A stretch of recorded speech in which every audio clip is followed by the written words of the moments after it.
अस्सलाम वालेकुम everyone, welcome to my YouTube channel chemistry by Mishal. आज हम स्टार्ट करने जा रहे हैं चैप्टर 2 केमिस्ट्री का, which is about atomic structure. इस चैप्टर के अंदर हम डिटेल के साथ एटम के बारे में स्टडी करेंगे कि एटम एक्चुअली होता क्या है। Then we will discuss about its structure and then subatomic particles और उनकी डिटेल। हम जो है वो डिस्कवरी से लेकर प्रॉपर्टीज तक हर चीज़ जो है वो डिटेल के साथ देखेंगे। अब एक्चुअली होता क्या है कि जो हमारे पास एलिमेंट्स है उन सब एलिमेंट्स की प्रॉपर्टीज डिफरेंट होती हैं। जैसे मैंने आपको पिछले चैप्टर के अंदर एलिमेंट्स के बारे में कॉन्सेप्ट दिया था, जो एक ही टाइप के एटम से मिलके बने हों हमारे पास सब्सटेंसेस, वो कहलाते हैं एलिमेंट्स। अब आप डिफरेंट एलिमेंट्स ले लें, जैसे यहाँ पे मैंने गोल्ड शो किया हुआ है, it is silver and this is bromine. अब ये जो सारे हैं, इन सब की प्रॉपर्टीज़ आप देखने में भी देख सकते हैं कि इनकी फिजिकल प्रॉपर्टीज़ डिफरेंट लग रही हैं। इट इज़ अ मेटल, ये हमारे पास जो गोल्ड है वो मेटल है। इस तरह ब्रोमीन लिक्विड फॉर्म में है, ये दोनों सॉलिड फॉर्म में है। इसका क्रिस्टलाइन सा स्ट्रक्चर है, हर एक की प्रॉपर्टीज डिफरेंट है। इसी तरह इनकी केमिकल प्रॉपर्टीज भी डिफरेंट है। अब साइंटिस्ट ने क्या किया कि जब उनके सामने एलिमेंट आया था, जब एटम का कॉन्सेप्ट नहीं था, उन्होंने देखा कि हर एलिमेंट के अंदर प्रॉपर्टी डिफरेंट है, दूसरे एलिमेंट के साथ उसकी मैच नहीं होती। लेकिन उन्होंने एक और चीज़ नोट की कि इस एलिमेंट की जो प्रॉपर्टीज डिफरेंट हो रही हैं, ये किसी स्मॉल पार्टिकल की वजह से डिफरेंट हो रही हैं, जो इसका एक मेन पार्ट है। और उस पार्ट की वजह से, जो कि एक एटम है, उसके डिफरेंट होने की वजह से, दूसरे एलिमेंट के एटम से डिफरेंट होने की वजह से हर एलिमेंट की प्रॉपर्टीज डिफरेंट है। ठीक है, यानी हमारे पास ब्रोमीन वाटर के आप केमिकल रिएक्शंस देख लें, वो और तरह की उनकी physical properties, melting point, boiling point, solubility, हर चीज़ देखेंगे वो डिफरेंट होगी। गोल्ड की डिफरेंट होगी, सिल्वर की डिफरेंट होगी। हर एलिमेंट की प्रॉपर्टीज क्यों डिफरेंट होती है? Due to variance in atomic structure. तो इस वजह से एटम के बारे में जानना बहुत ज़रूरी है, ताकि हम एलिमेंट्स की प्रॉपर्टीज़ को अच्छे से पढ़ सकें। तो atom is very important topic, यानी हम जो है एटम के अंदर देखेंगे कि आप किसी भी एलिमेंट है उसको स्टडी करना चाहते हो, तो आपको उसके बेसिक यूनिट जो है उसके बारे में डिटेल में पता होना चाहिए, और वो है हमारा एटम। तो एटम के बारे में हम देखेंगे, पहले हम इसकी डिस्कवरी की बात करेंगे, पहले एटम को क्या समझा जाता है, और with passage of time atom के बारे में कॉन्सेप्ट किस तरह बेहतर हुआ। ओरिजिन कैसे हुई एटॉमिक कॉन्सेप्ट की? डेमोक्रिटस है, जो कि एंशियंट ग्रीस है, ठीक है, ये साइंटिस्ट है जिन्होंने ये बात डिक्लेयर की। इन्होंने ये कहा कि जितना भी मादा है, जितना भी मैटर है हमारे पूरे वर्ल्ड के अंदर, जिसमें सॉलिड, लिक्विड, गैस सब चीज़ें आ जाती हैं, वो छोटे छोटे पार्टिकल से मिलके बना हुआ है। ठीक है, लाइक हमारे पास कोई भी सब्सटेंस है, वो हमारे पास स्मॉल स्मॉल पार्टिकल्स के साथ मिलके बना हुआ है। What does it mean? कि इनके अंदर इसका जो कॉन्स्टिट्यूएंट है वो स्मॉल पार्टिकल्स, और स्मॉल पार्टिकल्स मिलके ही मैटर बना रहे हैं। ठीक है, अब उसने इस पार्टिकल, जो स्मॉल स्मॉल पार्टिकल्स है, उनको नाम दे दिया एटम का। और इसने साथ यही भी कह दिया कि ये जो पार्टिकल्स हैं ये फर्दर डिवाइड नहीं हो सकते। सबसे पहले ये कॉन्सेप्ट हुआ था कि atom is indivisible, it means कि एटम जो है फर्दर डिवाइड नहीं हो सकता। देन जॉन डाल्टन आए 1800 के अराउंड, जिन्होंने क्या कहा कि उन्होंने एक्सपेरिमेंट्स लगाए, उन्होंने भी ये एविडेंस प्रोवाइड किया कि जी मैंने डिफरेंट कंपाउंड्स की स्टडी किया, उनकी प्रॉपर्टीज इस तरह डिफरेंट है, और मैंने ये जाना कि इन कंपाउंड्स के अंदर एक स्मॉल पार्टिकल है जो कि इंडिविजिबल है, और उन्होंने भी कहा कि एग्जिस्टेंस ऑफ एटम्स है। उन्होंने स्ट्रॉन्ग एविडेंस प्रोवाइड किया। ठीक है, यानी उन्होंने कहा कि वाकई सबूत दिए कि एटम्स जो है वो प्रेजेंट होते हैं।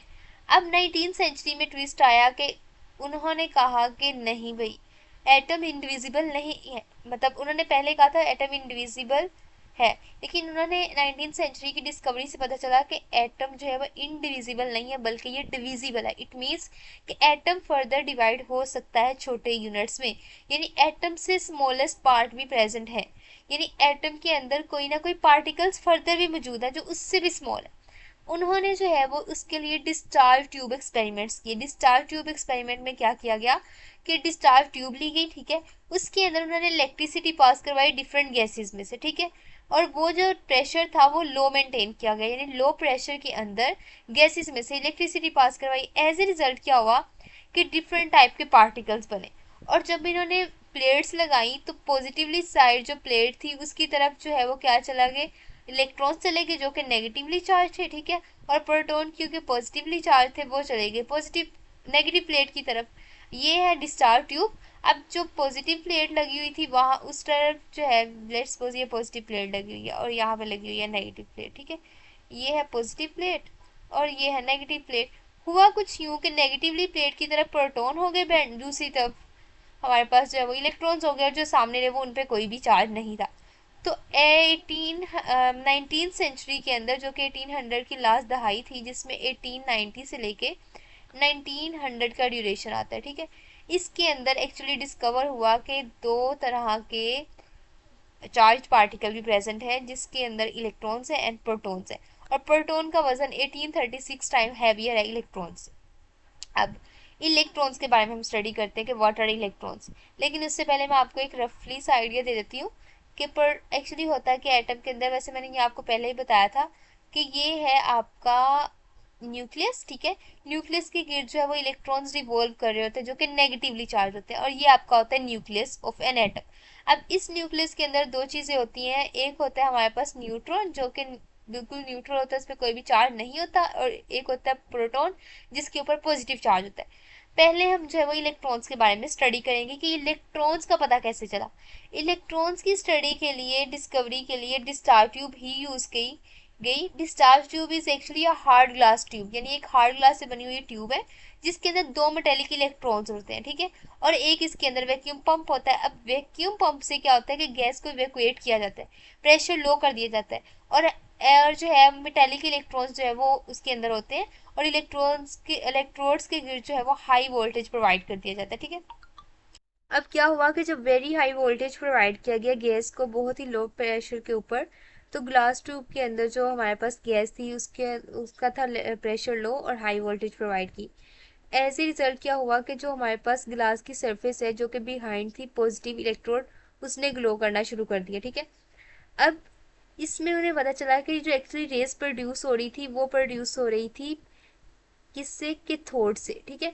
अब कैथोड से जो रेस प्रोड्यूस हो रही थी, उनको नाम दे दिया कि कैथोड रेस है। यानी असल में हुआ क्या कि जैसे ही इन्होंने सबसे पहले एक डिस्चार्ज ट्यूब ली, उसके अंदर दो मेटेलिक इलेक्ट्रोड्स लगाए, ठीक है, एक कैथोड और एक एनोड। अब जब हाई वोल्टेज प्रोवाइड किया गया और गैस को पास करवाया गया, और लो प्रेशर था गैस का, ठीक है, जो कि वैक्यूम पंप के थ्रू उन्होंने सेट किया।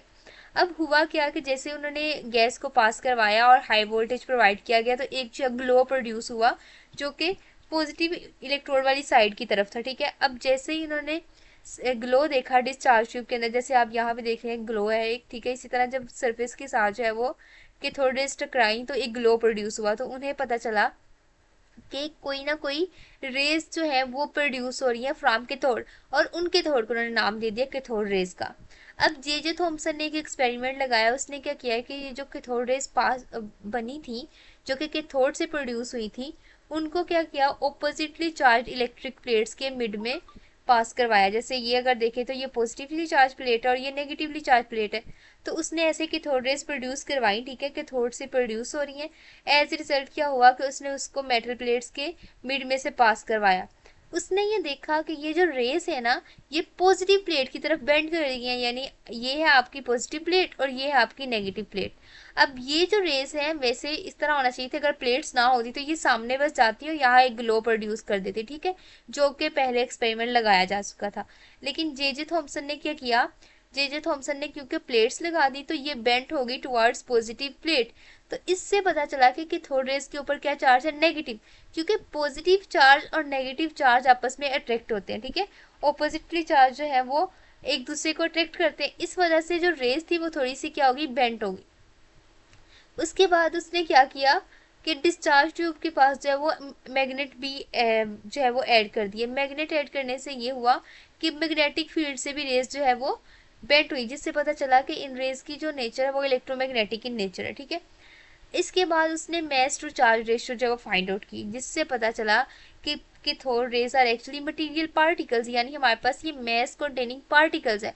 ये सिंपल रेज नहीं है जो जस्ट एनर्जी लाइक है, इट हैज मैस, ठीक है। तो इन्होंने कहा कि ये मटेरियल पार्टिकल है, यानी ये एक पार्टिकल है, ये मैटर का पार्ट है, और उसके ऊपर नेगेटिव चार्ज है क्योंकि ये बेंट हो रहा है टुवर्ड्स पॉजिटिवली चार्ज प्लेट। तो उसने जे थॉमसन ने इनको इलेक्ट्रॉन्स का नाम दिया, यानी हमारे पास जो कंप्लीट डिस्कवरी हुई थी इलेक्ट्रॉन्स की, it was from J Thomson.